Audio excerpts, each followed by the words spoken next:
So I'm just gonna play like a minute and then we'll see. You are 28 here. It's 1985, is it? I'm 31. Oh, okay, 31. Sorry. Let's just play it.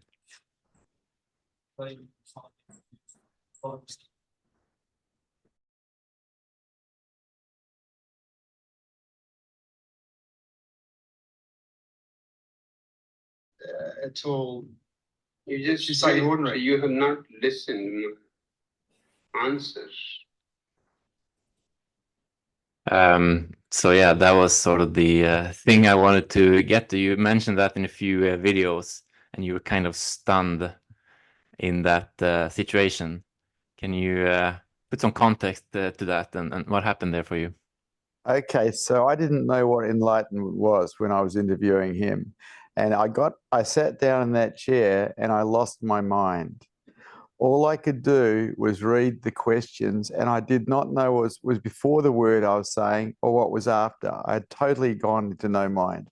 Mm. And so I asked the question and I didn't fully listen to his answer. I started asking the question again in a different way. And he leaned forward and he said, "You're not listening to me." And it just blew me apart. It blew my mind apart. I'd never experienced anything like it. I realized I was in the presence of something I'd never met before.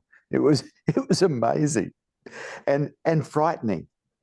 Oh, really? That's Mm. frightening. Well, you're on camera right now. Yeah. Up on camera right now. Now we're in a room with 25 people, and all of a sudden I've lost my mind, and I'm supposed to be being a journalist, you know, and I've lost my mind, and I'm trying to interview this guy. Mm. But very subtle though. You can't really tell that you're losing your mind, but maybe internally was I'm a good actor. Yeah, I mean, because as I understand, you've been quite successful up until that point in a more of a business sense. So I want to understand more about that journey, your sort of early life. I mean, I'm kind of mid that journey myself right now, and I would like to understand more your sort of early spirituality and mind work in a way. So at that stage, I'd already retired. I was successful enough in business to retire. I didn't have to work ever again. I had a multi-million-dollar company that I owned as a publishing company in Fremantle, West Australia. But after that interview, I realized I had to become a nobody. Mm. I got his story about being ordinary. I got what he was talking about. You've got to be a nobody. Everybody thinks they're special. Mm. But to play the game of higher consciousness, you've got to become a nobody.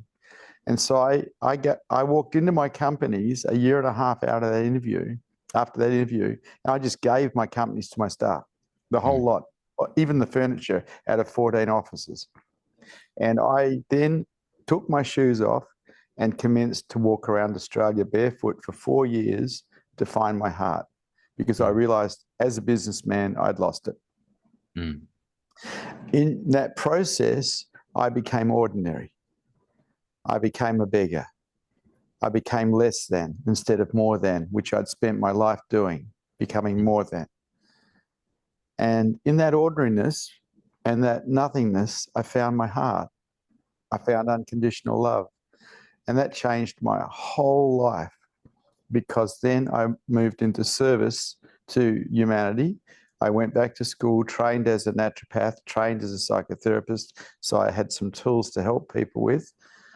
And basically served heart from then on, helping people, being in service. And so he changed my life incredibly, from being a hard-nosed, successful businessman who was actually headed towards politics to someone who really cared about other human beings and wanted to take care of them. Mm. Oof. And so I left home immediately and went and stayed with friends down in Fremantle. And that night, actually, my house was broken into and vandalized, probably by these two guys. And I had nothing to do on that weekend. So I decided to do a Rajneesh group at the Rajneesh Centre in Fremantle. And it was an encounter group. And it was 2 days long. And during that group, I had a vision, and I'm not the sort of guy who has visions. I'm so pragmatic, it's not funny.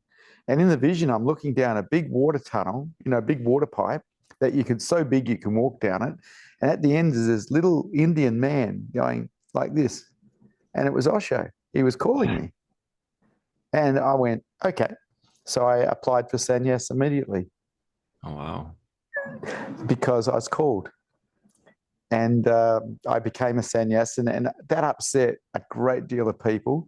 My family, my staff, the sannyasins in Fremantle, because I wasn't a hippie, I was a businessman. And I came with a different set of rules. And so they didn't want me to take sannyas, so they made me do kundalini and dynamic meditation every day for 6 months before they'd let me sign up. I found out afterwards I didn't have to do that. I found out I could have just written away for a sannyas. But Really? I did write away for sannyas eventually and got given the name Vishrant, which means relax or restful, because when I wrote to the ranch asking for sannyas, I told them I'd like to come there and help them run it. And they sent me back this name, which says relax, take a break, Prem Vishrant. That is so funny. It is so funny, but that's how I got attracted to Osho, simply because two thugs who eventually got caught by the police and the drug dealer actually got put into jail. That eventually happened. And my girlfriend came back to live with me and gave up heroin. So it's a happy ending. Yeah. But it was bizarre, the circumstances that I had to go through to get introduced to Osho. Interesting. So, because I was in Australia, and I guess he was already quite famous, so he wasn't actually there. It was other that run that group for him, I guess. Yeah, it was a man called Indivar who was the guy that introduced Osho to Australia, I think.